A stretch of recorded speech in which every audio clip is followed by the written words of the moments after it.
Hello students, today we are going to discuss the second numerical of analysis of truss by method of joint.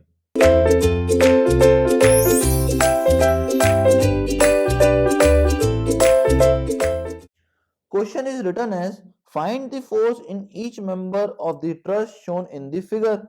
Okay, now here a truss is shown like this A, B, C, D, where a 10 kN force is acting in the diagonal direction of member AD. Now the vertical member is of 2 meter length and the horizontal member AB and CD is of 2 meter length. Now we need to find the forces in each member of the trusses. Now for the determination of forces in each member of the trusses, first of all we need to determine the support reaction, that is VA, HA and VB.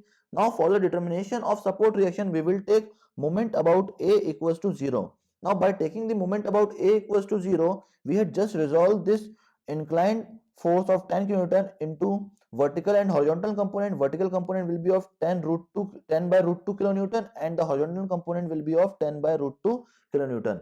Now because of this vertical 10 by root 2 component, the moment will be like this, that is 10 by root 2 into perpendicular distance of 2, it will be 10 by root 2 into 2, which will be acting in clockwise direction.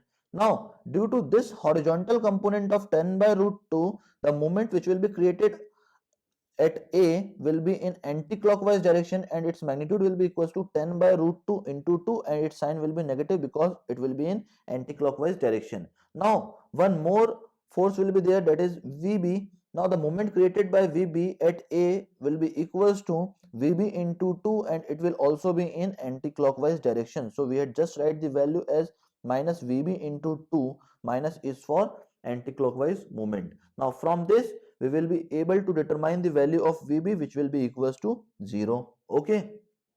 Now by applying the vertical equilibrium condition here, VA plus VB will be equals to what? 10 by root 2. So we had just write the value as VA plus VB because both are acting in the upward direction, minus 10 by root 2 because this 10 by root 2 is acting in the downward direction. Now we put the value of VB here.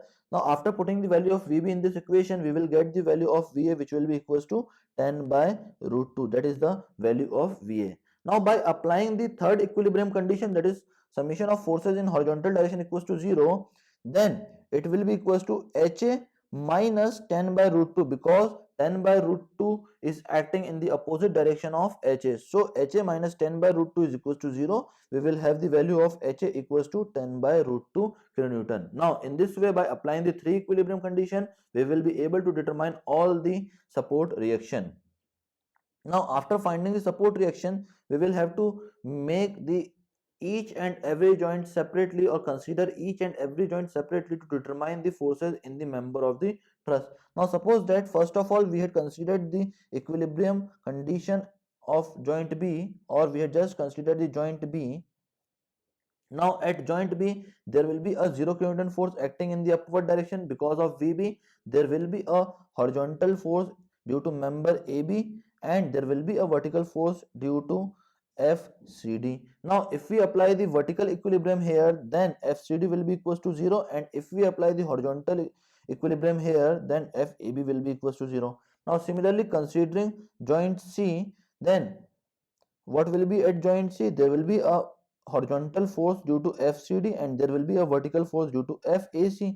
Now just applying the vertical equilibrium, that is summation of vertical forces equals to 0, FAC will be equals to 0 kilonewton.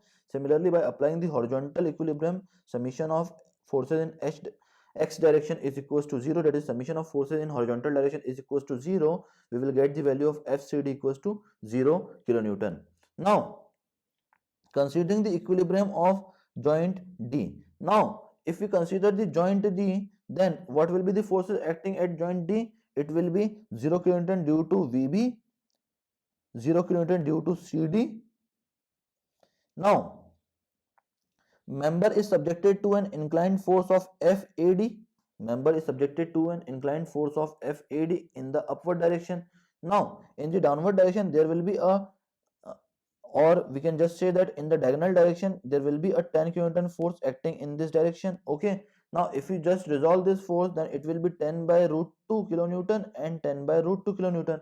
Now just take the vertical component of FAD, it will be equals to FAD sine 45.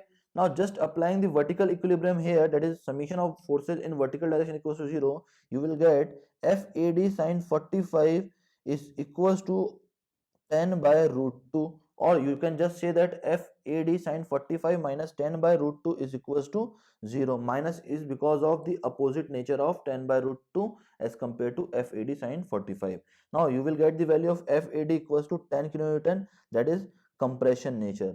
Okay. Now in this way we had determined the forces in each member. All the members is having zero forces except member AD, which is subjected to 10 kilonewton compressive force. Now a conclusion is drawn from here that if two members are meeting at a point without carrying any point load, then the force in both the member will be zero. Suppose that here two members are meeting and they will not contain any external force, so the force in this member will be equals to what? Zero. Similarly, due to this zero force, there will be no force acting at joint B. Now the two member, that is BD and AB are meeting at joint B. Now the force in these two members will be equals to 0 because no force is acting at joint B. So in this way we had determined the forces in each member by the long method as well as by the shortcut method through conclusion. So we had solved the second numerical of truss. Thank you very much, students.